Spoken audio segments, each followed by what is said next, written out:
Assalamualaikum warahmatullahi wabarakatuh. Jumpa kembali di channel YouTube Ari Wibowo Project. Nah, di video kali ini saya akan membuat video masih musimnya Lebaran ya, dimana saya membuat atau mempraktekkan bagaimana cara membuat lepet. Nah, orang Jawa namanya lepet. Nah, seperti ini namanya lepet. Nah, bagaimana sih cara membuatnya, bahannya apa saja? Nah, gambarnya sudah ada di bawah. Yang pertama adalah bahan inti, yaitu beras ketan. Nah, ini beras ketan. Nah, untuk lepetnya itu biar empuk, ini beras ketan direndam dulu paling tidak 3 sampai 5 jam. Setelah itu ditiriskan seperti ini sudah dibuang airnya. Setelah direndam ditiriskan supaya kering, ini supaya mudah untuk diadonani atau dibuat untuk menjadi lepet. Terus bahan yang kedua yaitu kelapa.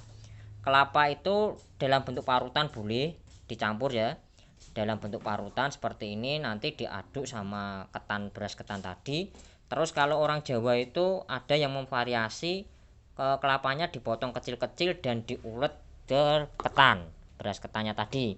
Terus bahan selanjutnya yang inti itu adalah ini juga, ini namanya janur atau belarak.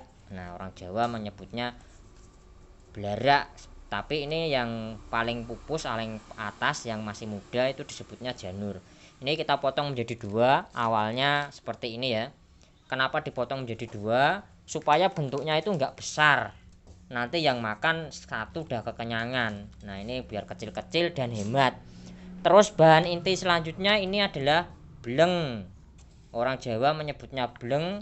Ini kalau di daerah saya Grobogan itu ada yang membuat, yaitu di Jono, itu adalah garam, pengrajin atau petani garam. Nah, ini adalah bleng yang biasanya kalau musim Lebaran itu sering keliling menyebutnya bapak-bapak atau ibu-ibu itu blenge blenge. Nah, seperti itu bleng, ini bleng. Kalau nggak ada bleng bisa diganti dengan apa ya namanya, obat puli, tapi saya belum mau tahu namanya apa obat puli. Nah, langkah selanjutnya adalah beras ketan dicampur dengan kelapa.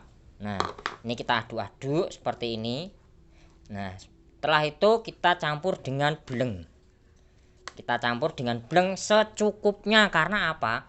Bleng ini adalah serapan dari air garam, biar supaya apa? Lepet itu rasanya asin dan mungkin sedikit ada manis-manisnya karena ada kelapa muda ya. Kelapa muda ini kita campur sedikit saja karena ketannya dikit. Nah, ini kita campur, kita adunani. Nah, kita adunani seperti ini. Nah, setelah diadunani, ini kita masukkan atau kita buat seperti ini dengan menggunakan janur. Nah, bagaimana cara membuatnya? Janurnya sudah disiapkan, masih lonjoran, kita buka, terus kita lipat seperti di gambar ini. Kita lipat seperti itu. Nah, terus kita masukkan beras ketan tadi yang dicampur dengan kelapa muda dan bleng sampai penuh atau sampai dengan keras waktu ditali. Tidak seperti kita membuat ketupat tadi. Kalau ketupat kan hanya beras 1 sampai 2 sendok. Kalau ini sampai penuh, sampai padat seperti ini. Kita menggunakan tali besek. Nah, itu menggunakan tali besek. Nah, caranya seperti di video. Nah, itu dirapikan. Nah, sampai rapi. Nah, ini contoh sudah jadi. Ini udah ada dua. Nanti ini kita masukkan di dandang atau dikukus atau direbus ya. Direbus kurang lebih 5 jam sampai ini matang. Nanti dilihat sampai kenyal-kenyal 5 jam mungkin, atau 2 sampai 5 jam ya. Nih.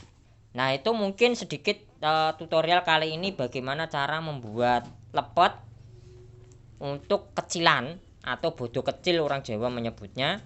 Jadi sedemikian rupa, jadi supaya bapak ibu di rumah atau saudara-saudara, anak-anak bisa membuatnya sendiri di rumah. Mungkin sekian dari saya, Ari Wibowo Project. Jangan lupa share, like, subscribe channel YouTube Ari Wibowo Project supaya mengikuti terus atau secara terus mendapatkan informasi video terkait tutorial-tutorial atau informasi-informasi yang berkaitan dengan dunia pendidikan, operator sekolah, dan bahkan informasi sehari-hari. Sekian, wassalamualaikum warahmatullahi wabarakatuh.